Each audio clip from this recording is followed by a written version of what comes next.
friends, welcome back to Upstudy.com. This is Jasmine Virani. Welcome you all on our official channel Upstudy.com. So Upstudy.com is the ultimate solution for IELTS. Today we are covering 7 band vocabulary and topic we are covering today is children, family and parenting. Yes guys.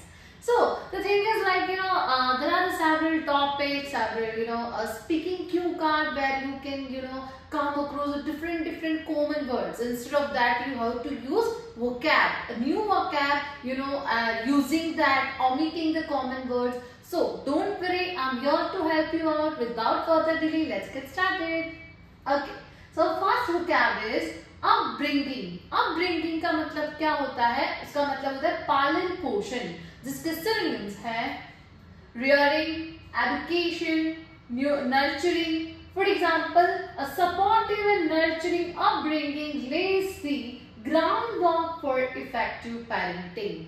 See, life के अंदर अगर आप मतलब आपके जो हमारे parents है right, वो क्या मेजर रोल प्ले करते हैं पालन पोषण करने का अपने चिल्ड्रंस का. क्यों? क्योंकि अगर आपको अपने चिल्ड्रन को वेल डेवलप, वेल मेंटेन करना है with a good of ethic, with a good of we can say norms, rules, regulations, good of discipline I can say, तो उसके लिए पालन पोषण बहुत ही जरूरी होता है जब वो बच्चा छोटा होता है. क्यों? क्योंकि वो सारी चीजें अपने पेरेंट्स की किसको आती है? अपने चिल्ड्रंस को आती है, right? So that is the word you can use in such kind of sentences which is depicted here in front of this screen. Okay, moving further with the second sentence, reflecting on my own upbringing guides my parenting approach. Exactly, अगर मेरी parenting for example अगर मेरी upbringing अच्छी है तो वो दिखती है, राइट? तो उससे क्या होता है कि यस आपके पेरेंट्स ने आपको अच्छी अपब्रिंगिंग दी है, अच्छे अप्रोच दिए हैं, that's the reason you are this position, that's the reason you are in this manner, right? So that plays a vital role. Moving further with the next vocab.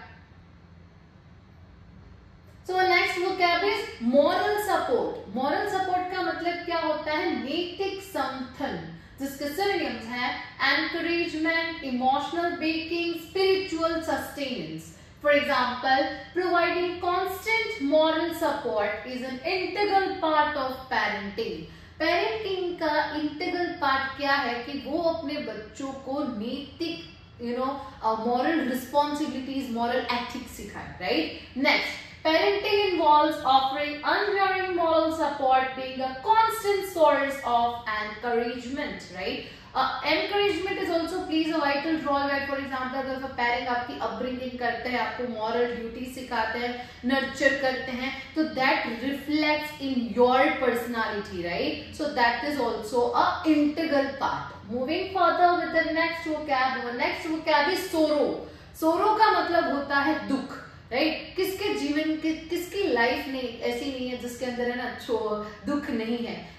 अगर आप मानते हो कि ये मेरे लिए हर्डल है, ये मेरे लिए प्रॉब्लम है, ये मेरा दुख है, तो वो दुख क्रिएट करता है, राइट? लाइफ के अंदर. वरना इफ यू थिंक और if you sees that thing in a positive manner, तो दुख कुछ भी नहीं है किसी की भी लाइफ में, right? But it depends upon the person. Okay, so moving further to the synonyms of this particular vocab: grief, sadness and misery. For example, parenting through sorrow necessitates creating a safe space for children to express their emotions. बच्चे सबसे ज्यादा अपने parents से attach होते हैं. कुछ भी छोटी सी चीज क्यों ना हो, चाहे उसको वो गिर गए खेलते खेलते, या फिर है ना उसके पास वो चीज नहीं है जो दूसरे किसी के पास है, तो वो क्या करते हैं? वो डायरेक्टली रोने लगते हैं. वो directly they started into that particular thing like I don't have तो व्हाट अबाउट पेरेंट्स? पेरेंट्स क्या करते हैं? उसको नर्चर करते हैं, उसको पैम्पर करते हैं कि no this is the way, this is the thing, it will be happen और it might happen, right? Moving further to the next example, helping children navigate moments of sorrow involves validating that feelings. Validate करते हैं अपनी feelings को अगर आप सोरो दिखाते हो किसी को भी. Moving further with the next vocab. Next is scold. Scold का मतलब होता है डांटना. अगर आप छोटे हो और आपने कोई छोटी सी भी गलती की, राइट? और आपको अगर आपके बड़े कोई भी अगर आपके पेरेंट्स है या फिर आपके कोई रिलेटिव्स है, अगर आपके कोई मैनेजर है, कोई आपके डायरेक्टर है या फिर कोई भी पोजीशन है, राइट? सो लगता है कि ये गलती है तो वो क्या करते हैं, राइट, वो आपको डांटते हैं। क्यों डांटते हैं? ताकि आप वो गलती वापस रिपीट ना करो, राइट। फॉर एग्जाम्पल अगर कोई गलती करता है, उसको आप डांटते भी हो ना, तो उसको पता नहीं होता है कि ये वाली गलती वापस रिपीट नहीं होनी चाहिए। Okay, so this is a thing it being implemented for all of the people, right. So moving further with the synonyms, that is rebuke, chastise, reprove. Examples are sometimes a gentle scold can effectively steer children away from certain behavior. For example, if a children is not behaving appropriately, if children is not behaving in a discipline, so what parents do? Parents teach them a lesson while scolding them, while डांट के, right? Next, डांट के अगर कोई नहीं मानता है तो प्यार का रास्ता है ही, राइट। मतलब आप उसको प्यार से भी समझा सकते हो, है ना। डांटना जरूरी ही नहीं है, बट हाँ कई बार ऐसा होता है कि अगर कोई पर्टिकुलर आपको चीज समझानी है किसी को, तो आप उसको डांट के समझा सकते हो, बट वो नहीं मानता है तो देन इज आवर अप्रोच कि हम उसको किस वे में उसको समझाए। Okay, next example is he scolded the kids for not cleaning up the mess they had made in the kitchen. Kitchen के अंदर अगर कोई भी छोटे बच्चे होते हैं, वो कोई भी शरारत करते हैं या फिर कुछ भी धुल गया या फिर उन्होंने है ना कोई अनडिसिप्लिन वे में कुछ भी रख दिया, टूट फूट गया, तो क्या होता है कि पेरेंट्स हर बार उनको बोलते हैं कि भाई ऐसा नहीं करना है, दिस इज द थिंग। तो वो किड के लिए वो डांटना हुआ। Okay, moving further with the next vocab. Next vocab is standard of living. See, standard of living plays vital role in any of the life. Okay, what is mean by that? जीवन शैली का मानक। Okay, जिसके synonyms है quality of life, lifestyle, living standards. For example, parenting often involves striving to enhance the standard of living for the family. Family के अंदर parents हमेशा यही मानते हैं कि उनकी स्टैंडर्ड ऑफ लिविंग हमेशा अच्छी हो as compare to other. Moving further, as parents, improving the standard of living might mean making choices that prioritize a stable and nurturing environment.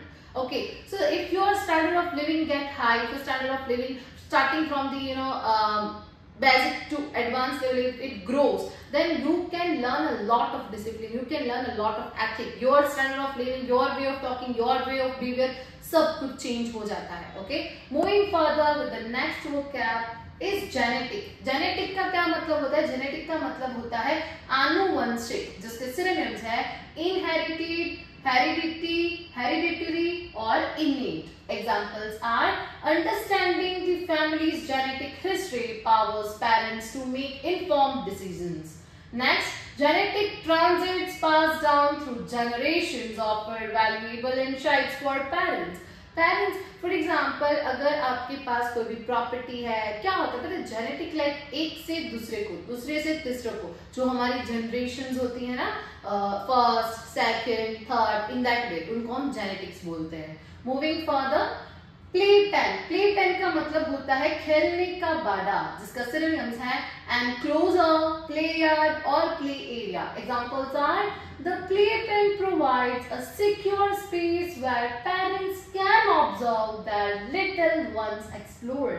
Playpen मतलब क्या होता है? फॉर एग्जाम्पल कोई छोटा बच्चा है ना, तो उसको खेलने के लिए वो क्या करते हैं कि एक ऐसा एरिया बनाते हैं कि ये this is the boundary, okay, इसके बियॉन्ड नहीं बच्चा जाना चाहिए, या फिर वो गिर जाएगा या फिर उसको लग जाएगा, तो वो क्या करते हैं, हम ऐसे छोटा सा इतना स्पेस बना देते हैं कि इसके बाहर बच्चा नहीं जाएगा। ओके, उसको हम बोलते हैं playpen. Moving further, setting up a playpen allows parents to create a contained yet stimulating environment where babies can freely move and discover. Yeah, exactly. कि बेबी है ना फ्रीली मूव कर सकते हैं, वो स्पेस डिस्कवर कर सकते हैं, वहां पे खेल सकते हैं, उनको और ज्यादा वो दिक्कत नहीं होगी कि यहाँ से गिर जाएगा, पेरेंट्स को भी नहीं और स्पेसिफिकली बच्चे को भी नहीं, right. Okay, moving with the next vocab, mysterious. Mysterious का मतलब होता है शरारती। बच्चे हमेशा शरारती होते हैं, वो तो हमें पता है, राइट। उसके सिनोनिम्स क्या है? prankish, naughty and rascally. Examples are embarrassing. The children's mischievous nature involves redirecting their energy to creative activities. अगर आपने कितनी बार देखा होगा कि कितने लोग ऐसे बोलते हैं कि अगर ये बच्चा पढ़ने में होशियार नहीं है तो फिर दूसरे किसी एक्टिविटीज में होगा ही। एग्जैक्टली कई बार ये प्रूव हुआ है, जो फॉर एग्जाम्पल अगर किसी को बहुत ज्यादा पढ़ाई करने में वो नहीं है, मन नहीं है, तो वो क्या करते हैं, वो मतलब दूसरी ऐसी एक्टिविटीज होते हैं, फॉर एग्जाम्पल आर्ट क्राफ्टिंग है, डांसिंग है एंड सो ऑन, तो वो उसके अंदर बहुत ज्यादा डेवलप होते हैं। ओके, सो यहाँ पे ये सेंटेंस क्या कहना चाहता है कि जितना ही बच्चा मिस्चीफियस है, नोटी है, तो उससे वो और ज्यादा डेवलप होगा। Okay, next, parenting involves understanding that a mischievous trait in children often indicates curiosity.